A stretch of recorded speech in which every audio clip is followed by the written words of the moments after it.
ಇಲ್ಲಿಯವರೆಗೆ ಈ ವೇದಿಕೆ ಮೂಲಕ ಕಾರ್ಯಕ್ರಮ ಯಶಸ್ವಿಯಾಗಿ ಜರುಗಿತ್ತು.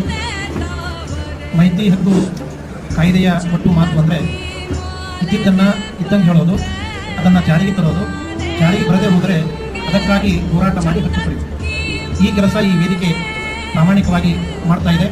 ಈ ವೇದಿಕೆಯಲ್ಲಿ ಒಟ್ಟು 500 ಕಾರ್ಯಕರ್ತರು ಇಡೀ ರಾಜ್ಯಾದ್ಯಂತ ಕೆಲಸ ಮಾಡ್ತಾ ಇದ್ದಾರೆ. ಇವತ್ತಿನವರೆಗೂ ನಮ್ಮ ಚೆನ್ನೈ ಸ್ವಾಮಿಗಳು ಈ ವೇದಿಕೆಯ ಕಾರ್ಯಾಧ್ಯಕ್ಷರಾಗಿ ಇಲ್ಲಿವರೆಗೆ ಕಾರ್ಯನಿರ್ವಹಿಸಿದ್ದಾರೆ. ಇವತ್ತಿನಿಂದ ರಾಜ್ಯದ ಅಧ್ಯಕ್ಷರಾಗಿ ಕಾರ್ಯನಿರ್ವಹಿಸುತ್ತಾರೆ. ಎಲ್ಲ ಸಂಘಟನೆಯ ಅಧ್ಯಕ್ಷರಾಗೋದೇ ಬೇರೆ, ಈ ವೇದಿಕೆ ಅಧ್ಯಕ್ಷ ಆಗೋದಂದ್ರೆ ಮುಳ್ಳಿನ ವೇದಿಕೆ. ಇದು ಬಹಳ ಪ್ರಾಮಾಣಿಕತೆಯಿಂದ ತಾಳ್ಮೆಯಿಂದ ನಿರ್ವಹಿಸುವಂಥ ವೇದಿಕೆ. ಆ ಶಕ್ತಿ, ಆ ಬಲ ನಮ್ಮ ಚೆನ್ನೈ ಸ್ವಾಮಿಗಳಿಗಿದೆ ಅನ್ನುವಂಥ ಮಾತನ್ನು ಈ ವೇದಿಕೆ ಮೂಲಕ ಹೇಳ್ತಾನೆ.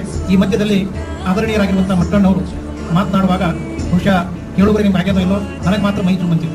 ಆ ದಿಸೆಯಲ್ಲಿ ಸತ್ಯವನ್ನು ನಿಮ್ಮೆಲ್ಲರೂ ಬಿಟ್ಟಿದ್ದಾರೆ. ಒಳ್ಳೆಯ ಕೆಲಸಕ್ಕೆ, ಒಳ್ಳೆಯ ಹೋರಾಟಕ್ಕೆ ನಮ್ಮ ಸಹಕಾರ ಸದಾ ಇರ್ತಾ ಇದೆ ಅನ್ನುವಂಥ ಮಾತನ್ನು ಈ ಮೂಲಕ ಹೇಳಿ ನನ್ನ ಮಾತಿಗೆ